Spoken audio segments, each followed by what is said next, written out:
Assalamualaikum warahmatullahi wabarakatuh. Perkenalkan, nama saya Dani Dharma Ramadan.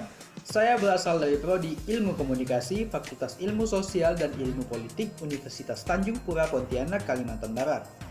Di sini saya akan menjelaskan tentang 25 macam teori komunikasi. Teori yang pertama adalah teori komunikasi Lasswell.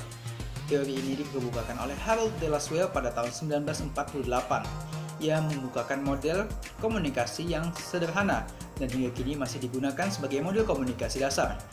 Model tersebut adalah who says what, in which channel, to whom, with what effect, siapa mengatakan apa, kepada siapa, dengan media apa, dan dengan efek apa. Teori komunikasi yang kedua adalah teori komunikasi behaviorism. Teori komunikasi ini dikemukakan oleh John B. Watson. Teori ini mencakup semua perilaku, tindakan balasan, atau respon terhadap suatu stimulus atau rangsangan. Artinya, selalu ada ikatan atau hubungan antara respon dan stimulus atau rangsangan pada perilaku manusia. Kemudian yang ketiga ada teori komunikasi humanisme. Teori ini dikemukakan oleh McNeill pada tahun 1977. Teori ini lebih menekankan pada pembagian pengawasan dan tanggung jawab antar peserta didik, sehingga dengan harapan nantinya para peserta didik akan dapat menyesuaikan diri mereka dalam masyarakat. Yang keempat ada teori komunikasi informatif. Teori ini dikemukakan oleh Shannon and Weaver pada tahun 1949. Teori komunikasi ini termasuk teori klasik, di mana teori ini menitikberatkan pada proses transmisi pesan dan bagaimana si transmitter itu menggunakan media dalam berkomunikasi. Kemudian yang kelima ada teori uses and gratification atau penggunaan dan kepuasan. Teori ini dikemukakan oleh Bloomer and Kurtz pada tahun 1974. Mereka berdua berpendapat bahwa pengguna media memiliki peran aktif dalam memilih media yang akan digunakannya, sehingga pengguna media dapat dikatakan memiliki peran utama dalam sebuah proses komunikasi. Kemudian yang keenam adalah teori agenda setting. Teori ini dikemukakan oleh McComb and Shaw pada tahun 1972. Teori ini mengemukakan bahwa apabila media memberikan tekanan pada sebuah peristiwa, maka masyarakat akan menganggap peristiwa tersebut penting. Hal ini menyatakan bahwa media memiliki sebuah peranan yang sangat penting dalam membentuk asumsi masyarakat. Kemudian yang keenam adalah teori agenda setting. Teori ini dikemukakan oleh McComb and Shaw pada tahun 1972. Teori ini mengemukakan bahwa apabila media memberikan tekanan pada sebuah peristiwa, maka masyarakat akan menganggap peristiwa tersebut penting. Hal ini menyatakan bahwa media memiliki sebuah peranan yang sangat penting dalam membentuk asumsi masyarakat. Kemudian yang ketujuh adalah teori konstruktivisme. Teori ini dikemukakan oleh Piaget dan Vygotsky. Teori ini beranggapan bahwa manusia selalu mempunyai pandangannya sendiri terhadap suatu kenyataan. Mereka akan selalu mencari dan mempelajari untuk menemukan bahasa pertama dan kedua. Di sisi lain, teori ini merupakan sebuah pembelajaran generatif. Kemudian yang kedelapan adalah teori nativisme. Teori ini dikemukakan oleh Chomsky dan Hadley pada tahun 1993. Teori ini beranggapan bahwa manusia adalah satu-satunya makhluk Tuhan yang dapat berkomunikasi secara verbal. Oleh karena itu, manusia akan senantiasa selalu belajar dan menemukan cara agar dapat berkomunikasi dengan sesama makhluk Tuhan lainnya. Kemudian yang kesembilan adalah teori komunikasi cybernetik. Teori ini dikemukakan oleh Wiener pada tahun 1945.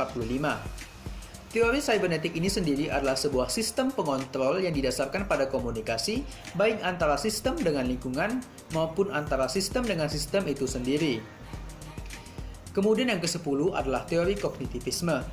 Teori ini mengedepankan proses pembelajaran daripada hasil dari proses pembelajaran itu sendiri. Kenapa? Karena sebuah proses pembelajaran tidak hanya melibatkan stimulus dan respon saja, tetapi juga melibatkan sebuah proses berpikir yang kompleks. Kemudian yang ke-11 adalah teori ketergantungan. Teori ini diungkapkan oleh Sandra Ball dan Melvin de Klerk pada tahun 1976. Fokus dari teori ini adalah kondisi struktural di masyarakat. Fokus dari teori ini sangat mudah untuk dipengaruhi oleh media massa. Kemudian yang ke-12 adalah teori inokulasi. Teori ini dikemukakan oleh Maguire. Teori ini mengambil analogi pada proses imunisasi. Apabila tubuh orang tidak siap menerima vaksin, maka orang tersebut akan mengalami demam. Oleh karena itu, teori ini beranggapan bahwa lebih baik membekali diri kita dengan sebuah argumen sanggahan apabila tidak mampu menangkal argumen dari lawan. Kemudian yang ke-13 adalah teori kultivasi. Teori ini dikemukakan oleh George Gardner. Teori ini merupakan sebuah teori yang membahas tentang efek dari komunikasi massa. Teori ini berpandangan bahwa media massa memiliki sebuah efek yang kumulatif. Artinya berpengaruh pada sistem tatanan sosial di masyarakat, bukan pada personal seseorang. Kemudian yang ke-14 adalah teori spiral of silence atau spiral keheningan. Teori ini dikemukakan oleh Elizabeth Noel dan Newman pada tahun 1976. Teori ini menjelaskan proses terbentuknya pendapat umum dalam masyarakat. Teori ini mengemukakan bahwa proses terbentuknya pendapat umum di masyarakat dipengaruhi oleh proses saling mempengaruhi yang terjadi dalam komunikasi massa. Kemudian yang ke-15 adalah teori norma dan budaya. Teori ini beranggapan bahwa kuatnya sebuah pesan dalam media massa dapat mempengaruhi kondisi sosial dan budaya dalam masyarakat. Sebuah pesan media massa dapat mempengaruhi atau bahkan memperkuat sebuah norma dalam masyarakat. Kemudian yang ke-16 adalah teori belajar sosial. Teori ini dikemukakan oleh Bandura pada tahun 1925. Teori ini mengemukakan bahwa perilaku manusia dalam sebuah interaksi tingkah laku memiliki sebuah hubungan timbal balik yang saling berkesinambungan. Kemudian yang ke-17 adalah teori dependensi efek komunikasi massa.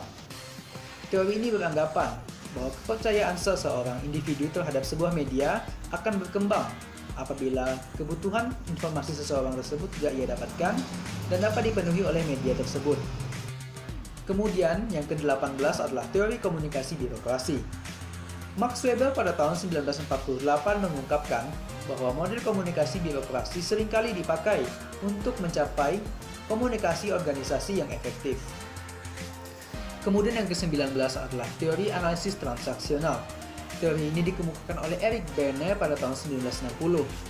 Teori ini dinilai cocok dalam sebuah konseling kelompok. Kenapa? Karena teori ini merupakan sebuah psikoterapi yang menekankan pada proses hubungan interaksional. Kemudian yang ke-20 adalah teori pengharapan nilai. Teori pengharapan nilai ini bertujuan untuk mengetahui seberapa besar pengaruh media terhadap massa, dinilai dari kepentingan penggunaannya. Kemudian yang ke-21 adalah teori struktural fungsional. Teori ini dikemukakan oleh beberapa tokoh, di antaranya adalah Emil Durkheim, Auguste Comte, dan Herbert Spencer. Teori ini mengungkapkan bahwa pemikiran biologis manusia akan membuat mereka saling bergantung atas satu sama lain akibat dari bertahan hidup. Teori ini bertujuan untuk mencapai sebuah keteraturan sosial. Kemudian yang ke-22 adalah difusi inovasi. Teori ini dikemukakan oleh Rogers pada tahun 1960. Ia mengungkapkan bahwa difusi adalah bentuk komunikasi yang bersifat khusus dan berkaitan erat dengan proses penyebaran pesan yang berisi gagasan-gagasan baru. Teori ini berkaitan erat dengan proses pembangunan masyarakat. Kemudian yang ke-23 adalah teori sikap atau standpoint. Teori ini dikemukakan oleh Harding and Wood. Mereka berdua beranggapan bahwa salah satu cara untuk mengetahui keadaan dunia adalah melalui sikap dan pandangan. Standpoint sendiri memiliki arti yang tidak jauh dari perspektif. Kemudian yang ke-24 adalah teori komunikasi dua tahap. Teori ini didasarkan atas hasil penelitian dari Paul Lazarsfeld. Teori ini membahas mengenai efek dari media massa. Teori ini pertama kali diterapkan pada saat kampanye pemilu pada tahun 1940 di Amerika. Teori ini berasumsi bahwa proses stimulus bekerja dalam memberikan efek ke media massa. Kemudian yang ke-25 dan yang terakhir adalah teori komunikasi administratif. Teori ini adalah sebuah proses penyampaian pesan antar anggota. Teori ini dimaksudkan untuk mencapai rasa saling pengertian antar anggota dengan tujuan untuk mencapai tujuan organisasi dengan cepat, efektif, dan efisien. Demikianlah penjelasan tentang 25 macam teori komunikasi yang dapat saya sampaikan. Atas perhatian kalian semua, saya ucapkan terima kasih sebanyak-banyaknya.